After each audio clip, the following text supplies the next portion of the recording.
징계함 같이 하시느니라. 아멘.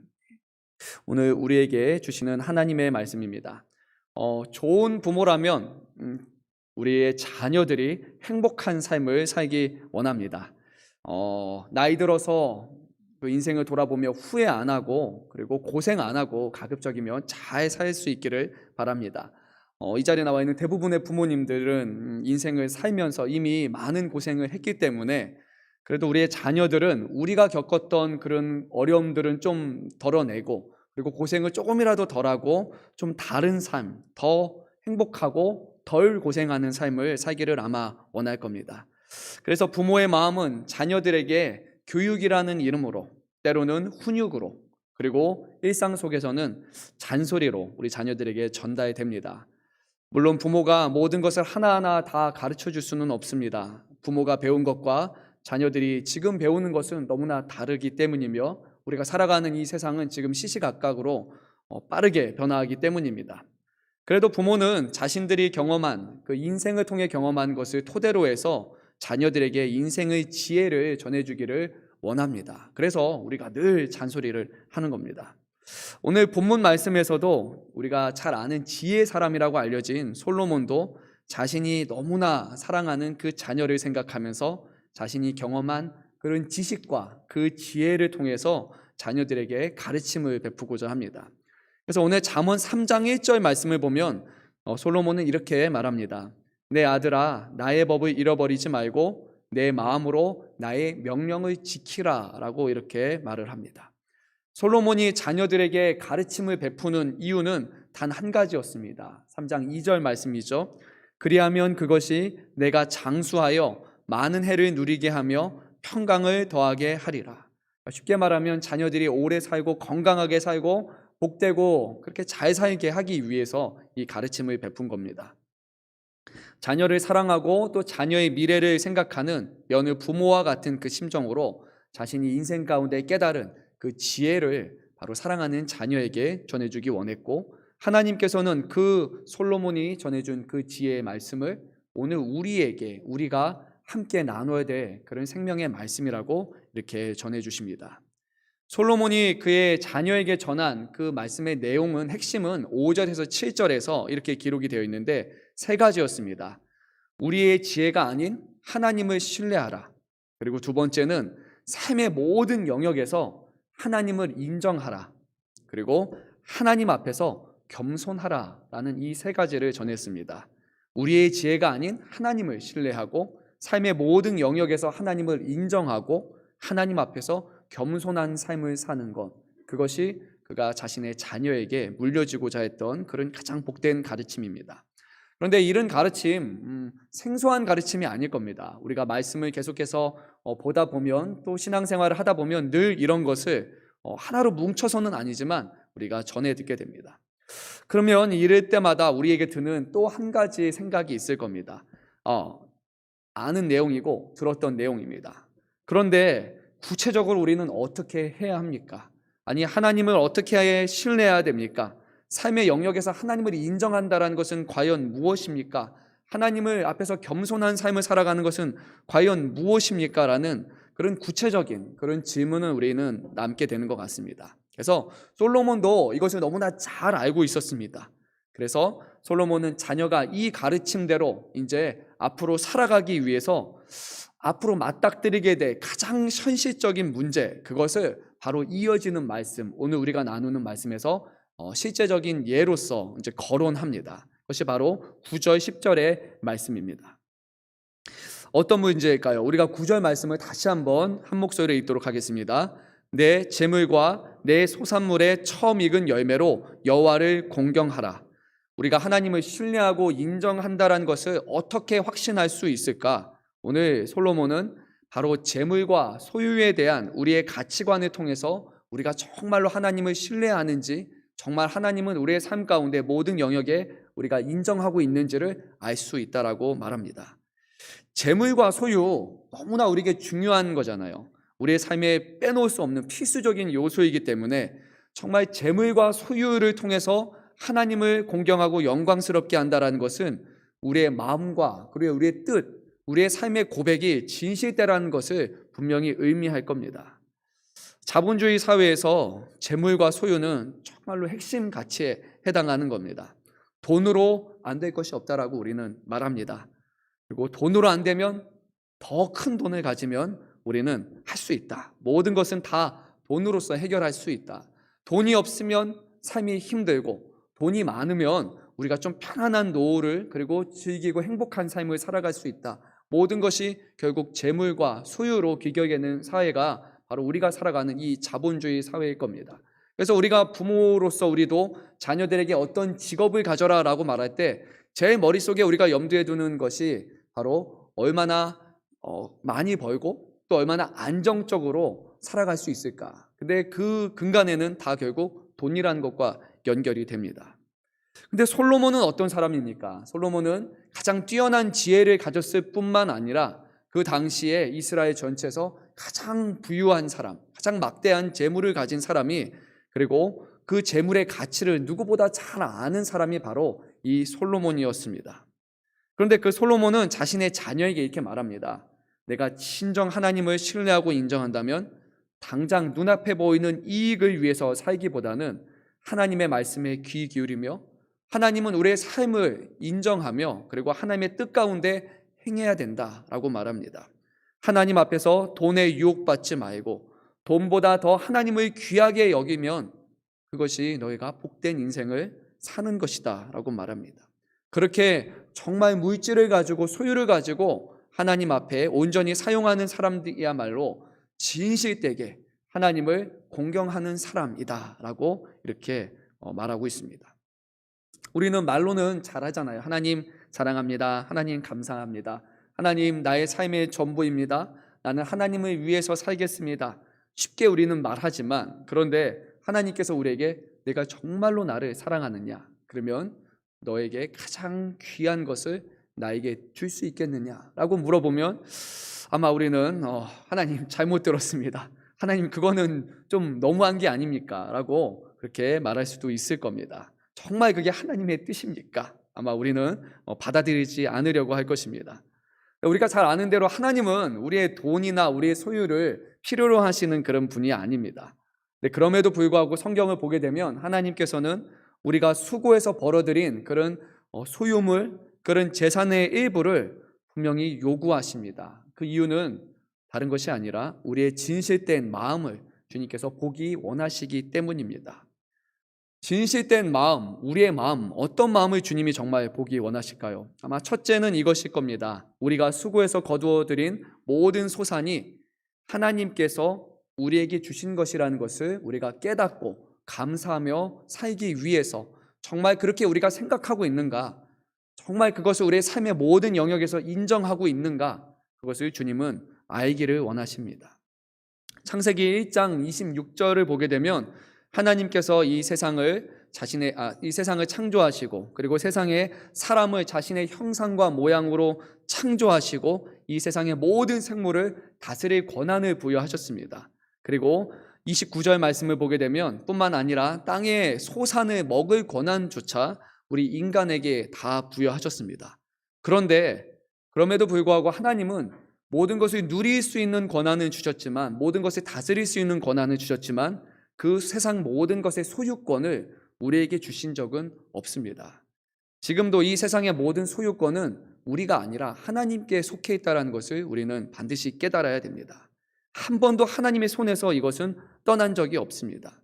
그런데 우리가 열심히 수고했으니까 내 열심, 내 헌신, 내 노력으로 이뤘기 때문에 이것이 내가 한 것이다라고 여기기 십상인 것 같습니다. 내 소유이지 않습니까? 내가 열심히 해서 내가 벌어들였는데, 내 재산으로 등록되어 있는데, 지금 내가 갖고 원하면 언제든지 쓸 수 있는데, 내 재물이고 내가 이뤄놓은 업적이고 이 모든 것이 다 내가 한 것이다 라고 우리는 그렇게 말하고 싶어 합니다. 또 그것을 또 자랑하면서 우리는 또 말하기도 하죠. 그런데 하나님은 이 모든 것이 하나님의 것이다.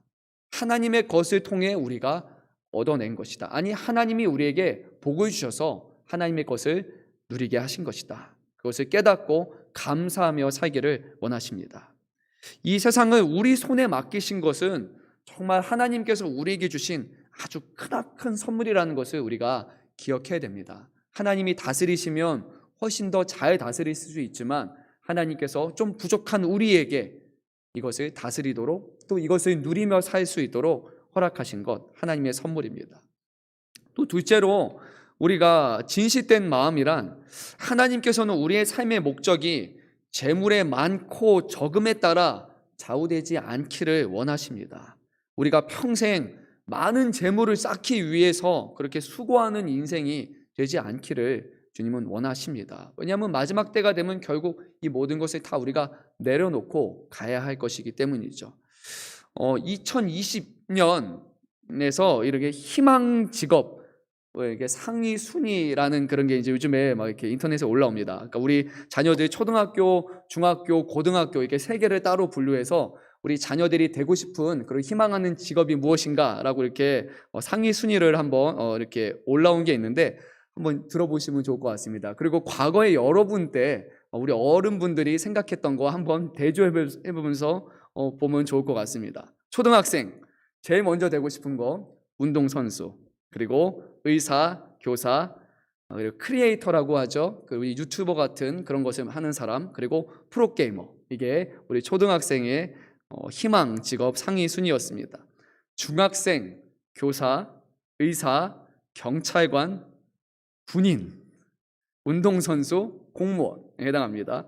2020년입니다. 고등학생, 교사, 간호사, 생명자연과학자 및 연구원, 군인, 의사, 경찰관.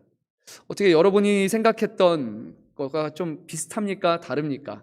뭐 저 때는 뭐 그렇게 오래된 때는 아니지만 우리는 뭐 대통령, 그리고 뭔가 뭐 과학자, 아니면 뭔가 이렇게 세상을 뭔가 큰 업적을 남길 수 있는 그런 사람들을 늘 이렇게 품지 않았습니까?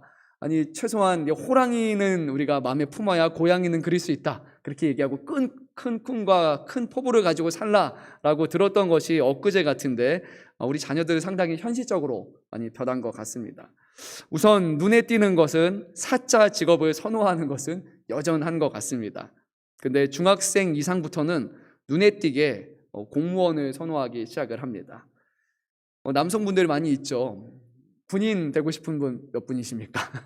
다시 군대로 돌아가고 싶은 분 몇이나 되겠습니까? 우리 남자들은 치를 떨잖아요. 군대 가고 싶지 않다, 다시 가고 싶지 않다. 그런데 중학생, 고등학생 모두 군인을 선호합니다. 어떻게 보면 삶의 노후가 보장되고 연금을 받을 수 있기 때문에 지금은 군인을 선호하는 시대를 살아가고 있습니다. 중학생 이상부터는 정말 공무원을 선호하고 있습니다. 금전적으로 안정된 직업을 갖고 싶어하고 당장 지금 들어가서 취업 활동을 할 수 있는, 그리고 먹고 살 수 있는 그런 좋은 직업, 이것을 선호합니다.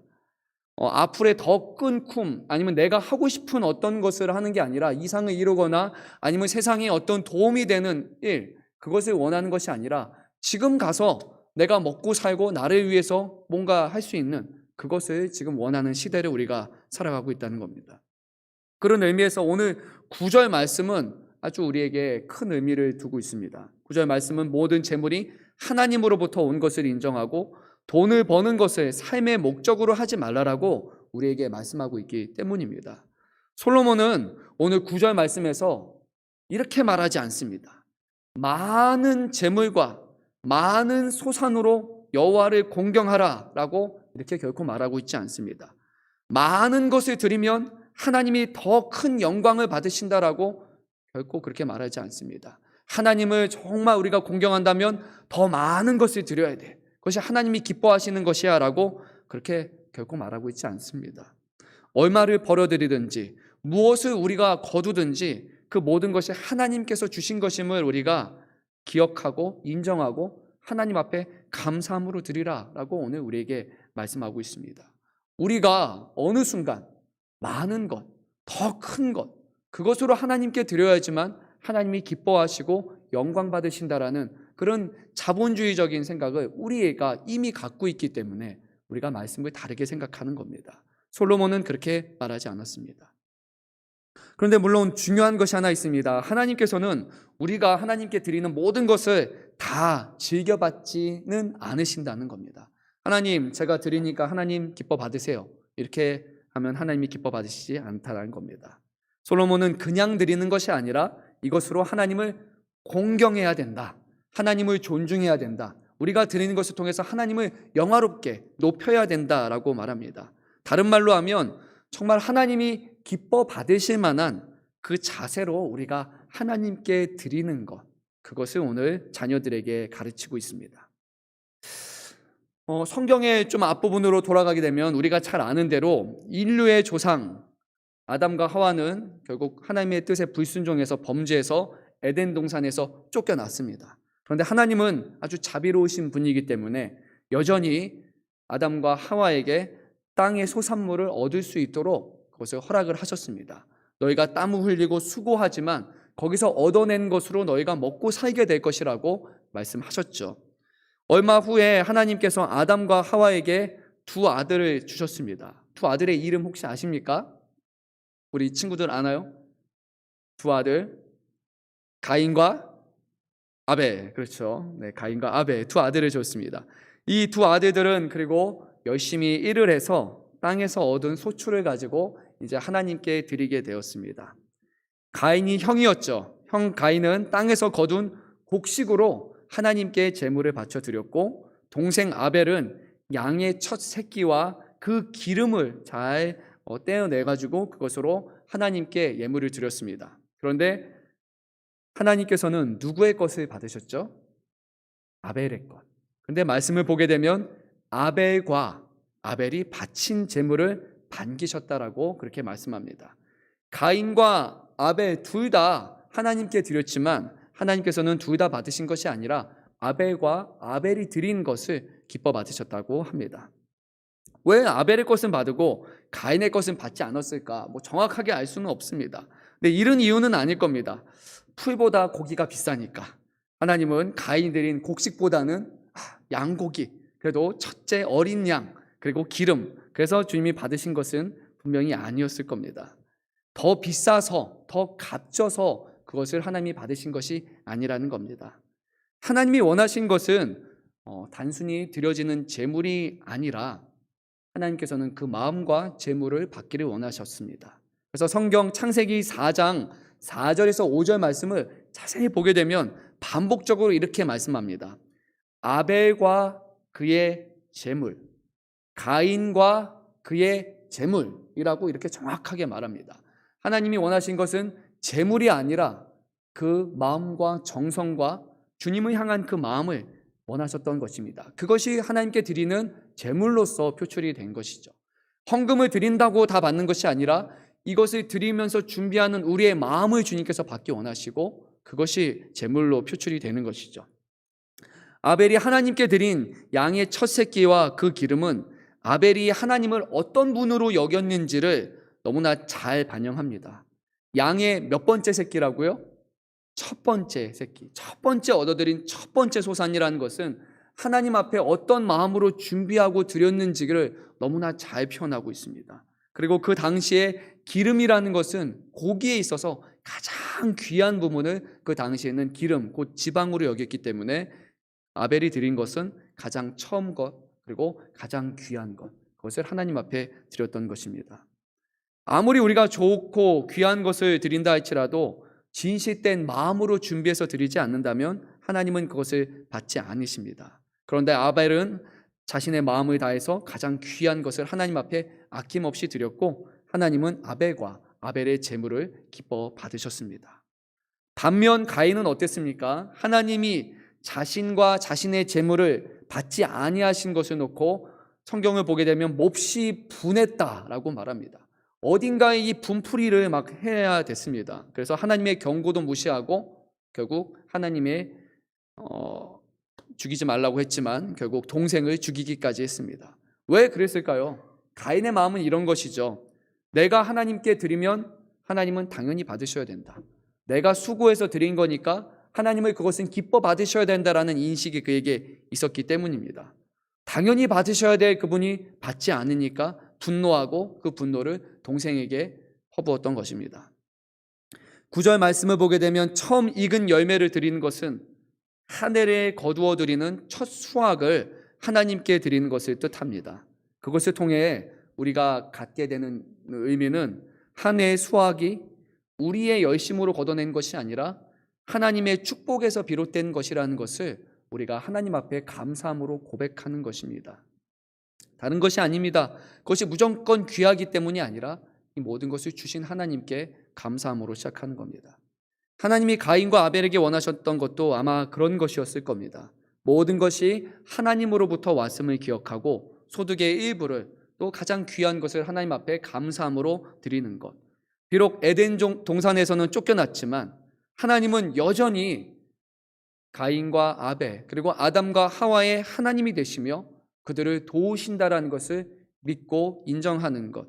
그리고 하나님께서는 여자의 후손을 통해 뱀의 머리를 상하게 하실 것이라는 그 약속을 잃어버리지 않으시고 그것을 반드시 지켜내실 것이라는 것을 바라보면서 믿음으로 그때를 기다리는 것. 그것이 아마 이 안에 담겨있는 모든 의미였을 것입니다. 저도 어릴 적에 이런 생각을 가졌습니다. 하나님, 돈 많이 벌게 해주세요. 목회자 가정이다 보니까 또 그런 생각을 많이 했습니다. 아니, 교회의 형편을 알다 보니까 목회자 자녀들은 또 그게 압니다. 교회가 어려우면 괜히 자녀지만, 어린 나이지만 되게 마음이 불편합니다. 아니, 교회에 정말 돈을 많이 주시면, 정말 부자가 되면 교회 모든 문제를 내가 대신 갚아주면 얼마나 좋을까라는 마음을, 자녀들도 그 마음을 갖고 있습니다. 그래서 하나님께 많은 것을 드려서 모든 것을 해결할 수 있는 그런 돈 많이 버는 사람 됐으면 좋겠습니다 라는 그런 마음을 또 가졌습니다. 또 나이가 들면 들수록 이런 생각을 가졌습니다. 헌금을 드릴 때도 이왕이면 하나님 좀 많은 거 드렸으면 좋겠습니다. 어쩔 때는 너무 이제 드릴 게 없어서 조금 부끄러울 때도 있었거든요. 11조를 드릴 때 11조 한 1억 이렇게 드리면 벌써 눈이 활짝 떠지잖아요.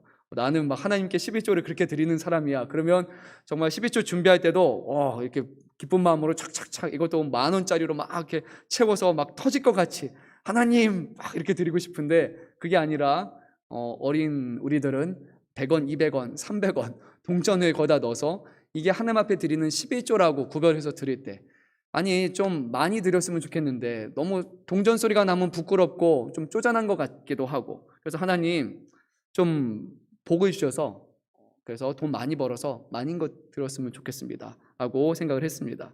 그러니까 무조건 하나님을 기쁘시게 하는 것보다 때로는 내가 부끄럽기 때문에 내가 다른 사람들에게 더 많은 것을 드리는 사람으로 인정받기 원했기 때문에 그런 마음을 가졌던 것 같습니다.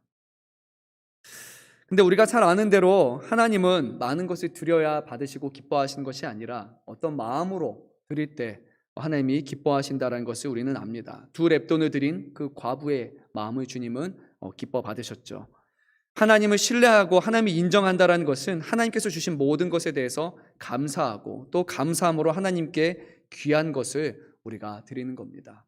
오늘 솔로몬은 자신의 사랑하는 자녀에게 앞으로 맞닥뜨릴 현실에 대해서 가장 중요한 이 부분에서 하나님을 인정하고 신뢰하라. 그러면 너의 삶이 흔들리지 않게 될 것이다 라고 자녀에게 가르치고 있습니다. 부모된 우리는 이것을 가르쳐야 될 의무가 있습니다. 자녀들에게 우리의 삶을 통해 부모가 우리가 돈으로 재물로 살아가는 사람이 아니라 하나님의 은혜 가운데 살아가는 삶이라고 하나님이 주신 것이라고 하나님께 감사함으로 살아야 된다는 것을 가르치고 전해야 할 것입니다. 자녀들에게 돈 잘 버는 직업을 가져라 아니면 너희가 정말 돈이 많아야 행복하다라고 그렇게 말하는 것이 아니라 정말 하나님이 기뻐하실 만한 직업은 무엇이며 우리의 맡은 직업을 통해 어떻게 하나님을 기쁘시게 하고 영화롭게 할 것인가 그리고 주시는 소출을 따라서 아무리 적은 것이라 할지라도 하나님이 주신 것이라는 것을 인정하고 드리는 삶을 살아라 라는 것을 가르쳐주는 것 그것이 바로 부모인 우리가 자녀들에게 가르쳐야 될 가장 중요한 원리일 것입니다. 솔로몬은 자신의 경험을 통해서 가진 재물로 하나님 앞에 이렇게 공경하는 마음을 줄 때 하나님께서도 우리에게 복을 주신다는 것을 언급을 합니다. 우리가 10절 말씀을 한 목소리로 읽도록 하겠습니다. 그리하면 내 창고가 가득히 차고 내 포도즙 틀에 새 포도즙이 넘치리라. 두 가지를 말씀했습니다. 하나님이 우리의 창고를 가득히 채우신다. 그러니까 우리가 우리의 창고에 채워 넣는 것이 아니라 우리의 창고를 채우시는 분은 하나님이시다. 그리고 새로운 것을 넘치도록 공급해 주시는 분이 바로 우리의 하나님이시다라는 겁니다. 잘 생각해야 됩니다. 새로운 것이 넘쳐나기 위해서는 옛 것을 버리고 나눠야 됩니다. 예전 묵은 것 계속해서 쌓아 올리면 더 이상 새 것이 들어갈 수가 없습니다. 이것을 반드시 깨달아야 됩니다. 하나님은 풍성한 곡식과 새 포도주를 넘치게 주시는 분이시라는 것을 우리가 믿을 수 있기를 간절히 소망합니다. 우리가 거두어들인 첫 소산, 우리에게 주신 제물로 하나님을 기쁘시게 할 때 이 세상의 주인 되시는 우리 하나님은 주님께서만 행하실 수 있는 그 방법으로 바로 우리를 위해서 일하십니다. 농부는 밭을 갈고 씨를 뿌리고 그리고 물을 주고 잡초를 뽑을 수는 있습니다. 그런데 씨를 자라게 할 수는 없습니다. 단지 그 씨가 잘 자라는 것을 바라보면서 잘 자라기를 소망할 뿐입니다. 풍성한 것을 거두시게 하는 분도 우리의 하나님이십니다.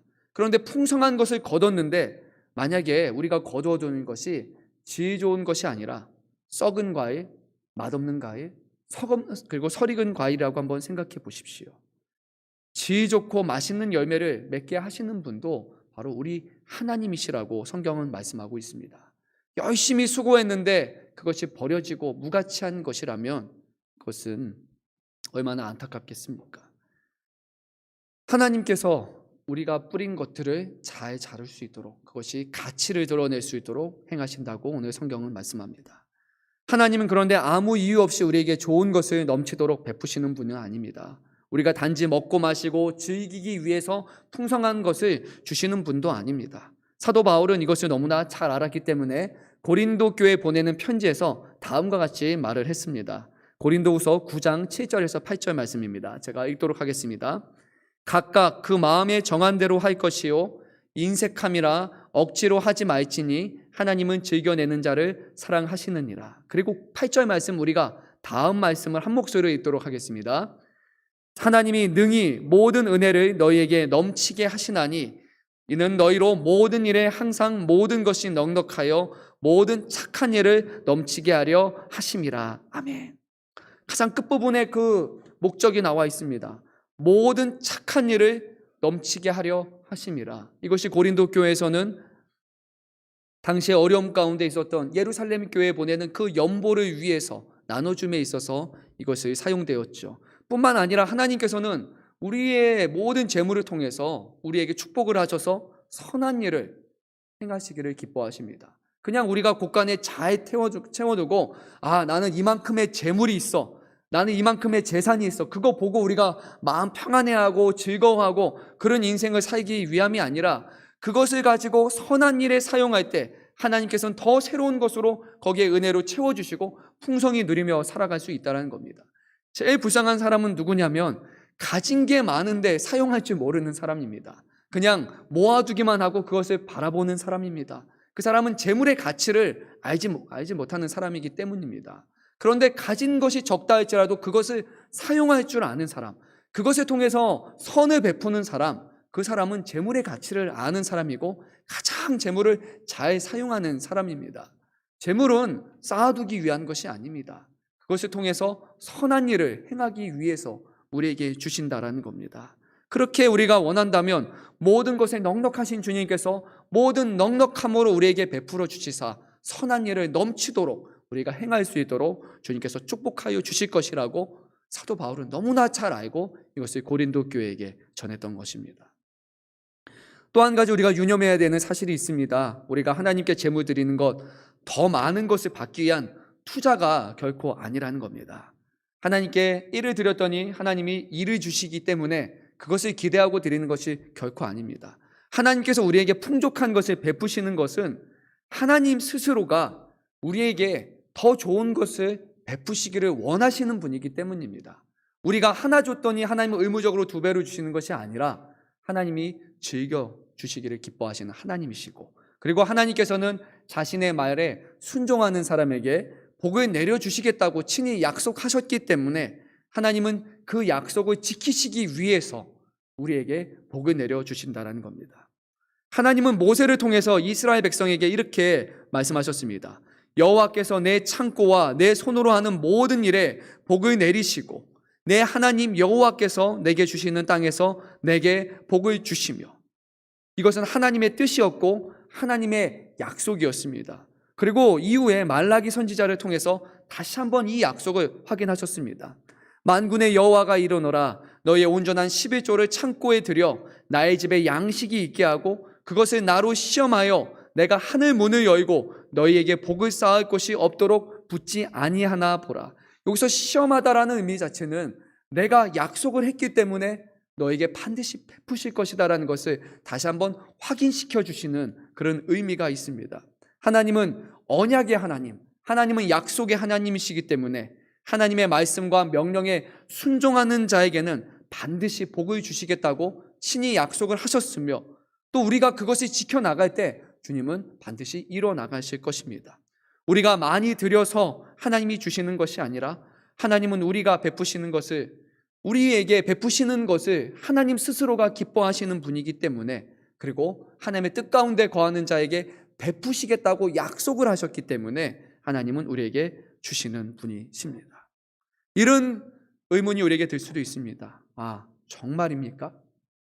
하나님은 정말로 우리에게 주시는 분이 맞습니까? 정말 하나님은 우리에게 약속을 이루시는 분이 맞습니까? 정말 그것을 믿으십니까? 근데 우리가 아주 잘 아는 사실이 하나 있습니다. 하나님은 이미 우리에게 하나님의 가장 귀한 것을 주셨습니다. 바로 하나님의 유일한 아들이신 독생자 예수 그리스도를 주셨습니다. 독생자라는 이 단어를 오늘 9절 말씀과 한번 연결시켜서 한번 생각해 보십시오. 하나님은 자신의 첫 소산, 첫 아들 뿐만 아니라 처음이자 유일한 아들을 우리에게 주셨다라는 겁니다. 그 하나님께서 우리에게 무엇이 아까워서 감추시겠습니까? 가장 귀한 것을 우리에게 주신 분이 돈 주기 아깝다, 하나님께서 너에게 축복해 주기 아깝다라고 말씀하시겠습니까? 예수님은 내 보물이 있는 곳에는 내 마음도 있느니라 라고 말씀하셨습니다. 이 말씀을 하나님의 편에서 한번 생각해 보십시오. 하나님께서 처음껏 가장 귀한 보물을 우리에게 주셨다라면 하나님의 마음은 어디에 있습니까? 바로 우리에게 있습니다. 하나님의 마음은 늘 우리를 바라보고 계십니다. 우리 사랑하는 자녀들을 돌보시며 가장 좋은 것으로 늘 베풀어 주시기를 원하십니다. 우리의 인생이 하나님 앞에 드려지고 세상 가운데 선을 행하며 하나님의 뜻과 계획에 따라 하나님을 영화롭게 하는 일에, 또 그 모든 것에 우리가 감사하며 기뻐하며 행복을 누리며 살기를 원하시는 것이 바로 하나님의 뜻이라는 겁니다. 중요한 것은 이제 이것일 겁니다. 하나님의 마음은 우리에게 있는데 우리의 마음은 이제 어디를 향하고 있습니까? 우리의 마음이 하나님께 있습니까? 그렇다면 우리는 하나님 앞에 하나님의 것에, 하나님의 우리의 보물을 둘 수 있어야 됩니다. 우리의 마음을 주님께 둘 수 있기를 간절히 소망합니다. 사랑하는 금천이 양문교회 성도 여러분, 하나님의 약속을 바라보며 하나님께 드리기를 기뻐하며 또 하나님의 축복을 누리는 저와 여러분 되시기를 간절히 소망합니다. 우리 자녀들에게 이것을 끊임없이 가르칠 수 있는 그런 부모가 되기를 원합니다. 가장 중요한 것은 하나님의 약속을 기억하며 그분의 뜻 가운데 그분을 영화롭게 하는 삶을 살아가는 것이다. 그러면 하나님이 우리의 인생을 가장 높은 곳으로, 가장 귀한 곳으로 사용하실 것이다라는 것을 부모인 우리가 먼저 깨닫고 삶 가운데 그것을 자녀들에게 가르치는 것, 그것을 우리가 행해야 됩니다. 오늘 솔로몬과 같이 이것을 자녀들에게 가르칠 수 있는 우리 모두가 되기를 간절히 소망합니다. 함께 기도드리겠습니다. 사랑의 하나님, 오늘 이 새벽에 함께 나와서 주의 말씀을 함께 나누었습니다. 주님, 이 말씀이 우리의 마음 가운데 온전히 새겨지기를 원하며 정말 2022년 한 해 동안 우리가 하나님 앞에 이런 모습으로 살아가고 또 그것을 자녀들에게 우리의 삶을 통해 가르쳐 줄 수 있기를 간절히 소망합니다. 하나님을 의심함으로 살아가는 사람이 아니라 하나님을 끝까지 믿으며 붙들며 살아가게 하여 주시고 그 가운데 하나님이 정말로 우리에게 모든 것을 이루어 주셨다라는 그런 놀라운 고백을 할 수 있는 그런 한 해가 될 수 있도록 주님께서 우리의 삶 가운데 충만한 은혜를 더하여 주옵소서. 주 예수 그리스도의 이름으로 감사하며 기도드립니다. 아멘.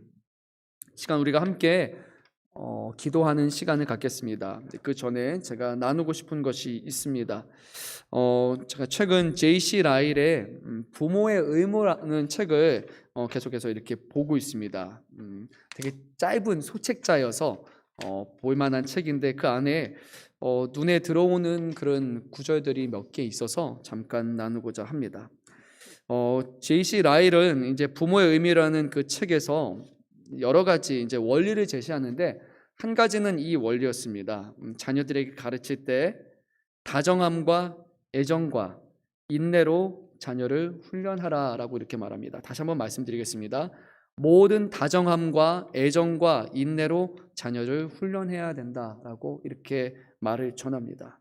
첫 번째, 인내를 가지고 자녀들을 대해야 되고 그것을 아주 섬세하게 대하라고 그렇게 말합니다. 얼마나 섬세하게 자녀들을 가르쳐야 되는가, 훈련시켜야 되는가 몇 가지 예화를 드는데 한 가지는 정밀한 기계를 다룰 때처럼 우리 자녀들을 하나하나 잘 만지면서 가르쳐야 된다고 말합니다. 기계는 그냥 이렇게 버튼 누르면 알아서 되는 게 아니라 정말 그것이 고장나고 잘못되고 그리고 끊임없이 관리를 해줄 때만 그 정밀한 기계가 잘 돌아갈 수 있는 것처럼 자녀들도 자 해라 뭐 해라 이렇게 말하면 알아서 돌아가는 것이 아니라 자녀들 옆에서 꼼꼼히 함께 살펴봐주고 모든 문제가 있는지 잘 돌아가고 있는지를 잘 살펴줄 때만 자녀들이 온전히 자라날 수 있다고 말합니다. 알맞고 적당한 세기로 우리가 물을 뿌릴 때 이 식물들이 잘 자라나는 것처럼 자녀들에게도 그렇게 하라고 말을 합니다. 그리고 한 가지 가장 제 마음속에 와닿던 것은 이것입니다. 자주 가르치되 한 번에 조금씩 가르치라라고 이렇게 말을 전했습니다. 근데 우리의 마음은 좀 그렇잖아요. 정말 너무나 많은 것을 가르쳐 주고 싶어서 자 이렇게 해라고 말하지만 자녀들은 그것을 한 번에 받아들일 수 있지가 않습니다. 아주 조금씩 우리가 인내하면서 사랑 안에서 자녀들이 성장하고 받아들일 수 있는 그 시간을 두면서 지켜볼 때만 자녀들이 올바르게 바른 방향으로 갈 수 있습니다. 근데 우리가 부모의 책임을 잘 안 하는 것 같습니다. 이렇게 내가 말했으니까 너는 듣고 해야 돼. 당연히 해야 돼. 라고 우리는 어떤 우리의 권위와 그리고 우리가 했다라는 것만을 강조한 채 정말 자주자주 자녀들이 성장할 수 있도록 돕지를 않는다라는 겁니다. 그래서 이렇게 또 표현할 수 있을 겁니다. 우리가 대장장이들이 하나의 쇠를 하나의 그런 어떤 것들을 만들기 위해서 아주 세게 한 번에 쳐서 만들어지는 것이 아니라 그것을 뜨거운 불에 달군 다음에 그러면서 끊임없이 살짝 두들겨 치면서 이것이 모습이 아주 조금씩 변화돼서 온전한 모습이 될 때까지 수백 번, 수천 번, 수만 번을 반복해서 그 하나의 모습이 만들어지지 않습니까?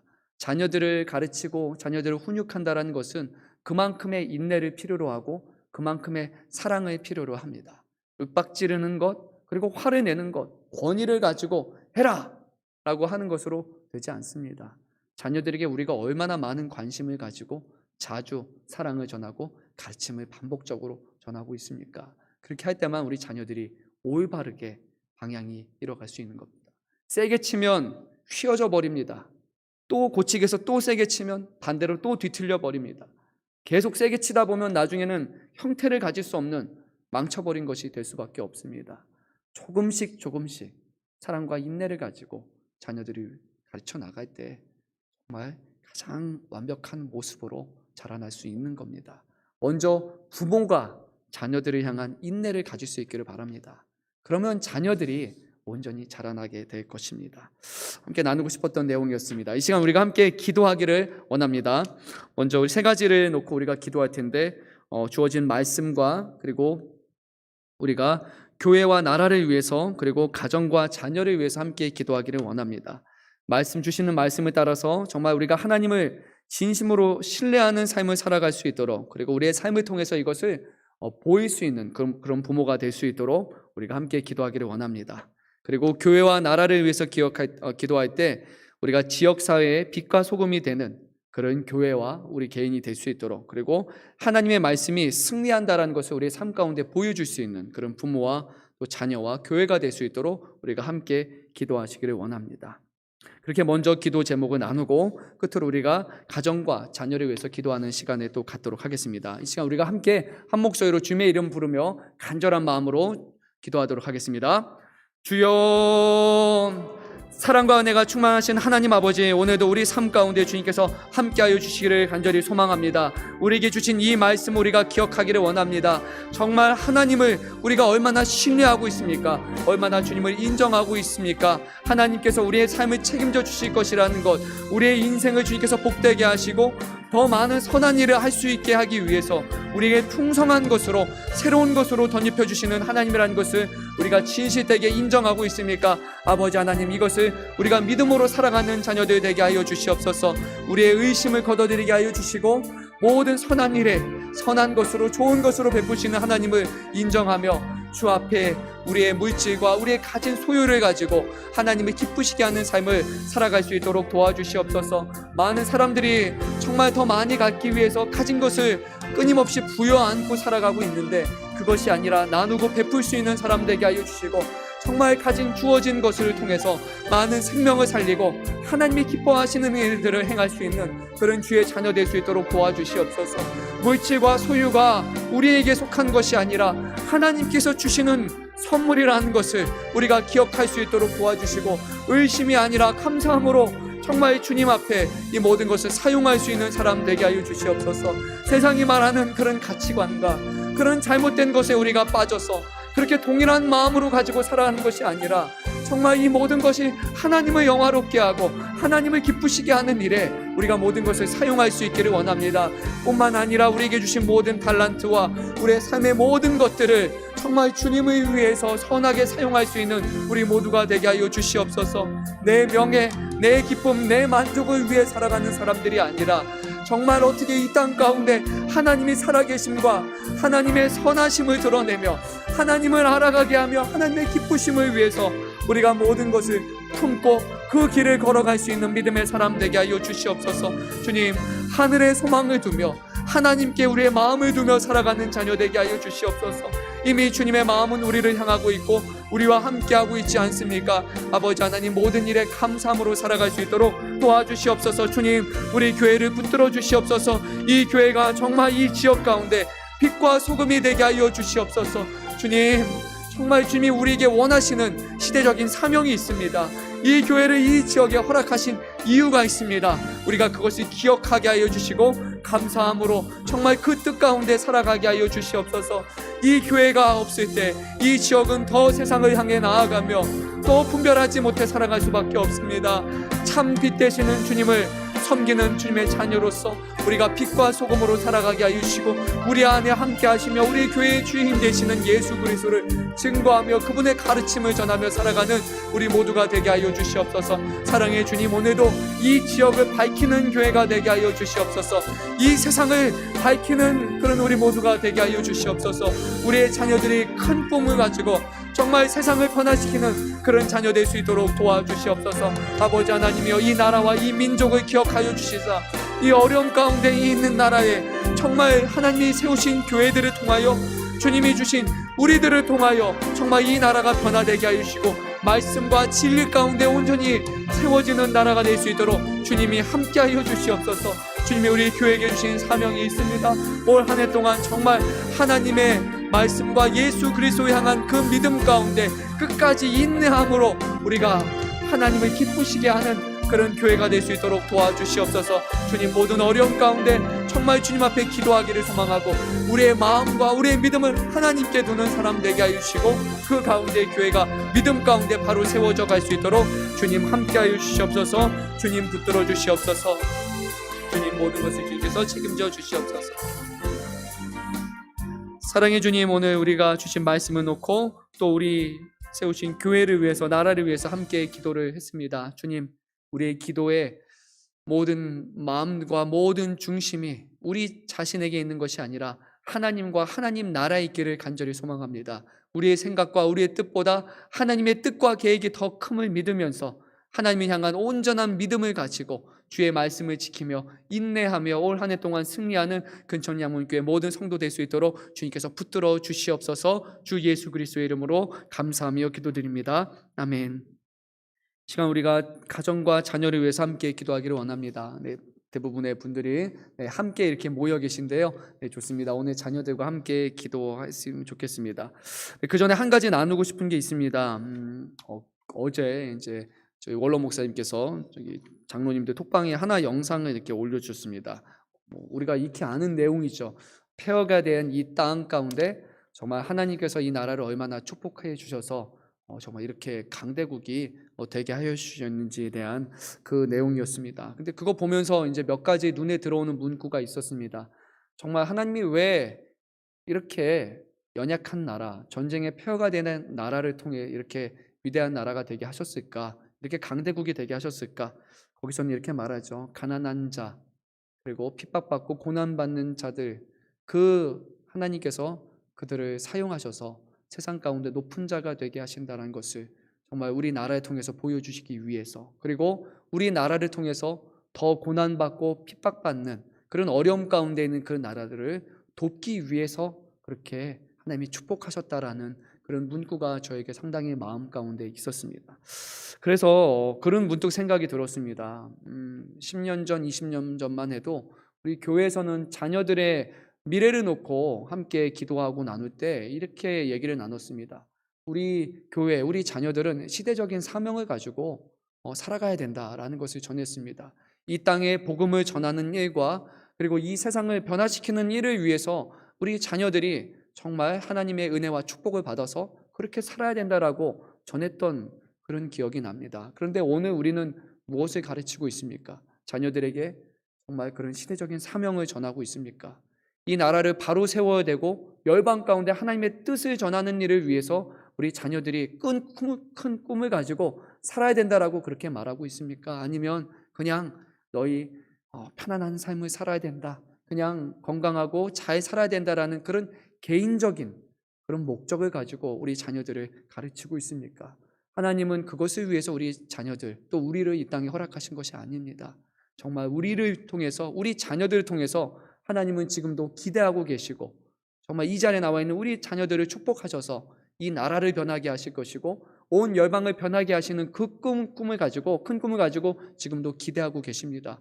우리가 부모된 우리들이 자녀들의 하나님이 자녀를 향한 그 꿈을 축소하지 않고 자녀들을 더 큰 꿈을 가지고 우리 자녀들이 나아갈 수 있도록 기도하시고 그것을 계속해서 가르칠 수 있는 그런 부모가 되기를 원합니다. 또 이 자리에 나와 있는 자녀들, 피곤하지만 오늘 이 자리에 나왔는데 하나님이 우리 친구들을 너무나 사랑하고 하나님의 마음이 너무나 크기 때문에 두려워 말고 하나님이 여러분 한 사람 한 사람을 변화시켜서 온 열방 가운데 정말 높은 자가 되게 하시고 그곳에서 하나님을 영화롭게 하는 자가 되게 하실 것이라는 그 믿음을 가지고 정말 기도하면서 또 하나님을 바라보면서 그렇게 나아가면 좋을 것 같습니다. 그것을 위해서 우리가 함께 기도하면 좋을 것 같습니다. 이 시간 자녀들과 또 함께 서로 얘기를 잠깐 나누면서 우리 배경 음악 좀 틀어주시고요. 서로의 기도 제목을 함께 나누기를 원합니다. 부모님, 자녀들을 위해서 또 함께 얘기를 나누고 기도하시고, 자녀들도 정말 부모님이 얼마나 무거운 짐을 지고 또 여러분을 잘 키워내기 위해서 열심히 수고하고 있는데 부모님을 위해서 함께 기도했으면 좋겠습니다. 부모님이 잘 모든 일을 감당할 수 있도록 믿음 안에서 또 믿음의 가정을 이뤄나갈 수 있도록 이렇게 자녀들과 부모님들이 함께 손을 잡고 서로를 위해서 또 기도하는 시간 가지면 좋을 것 같습니다. 그렇게 함께 기도하시다가 또 함께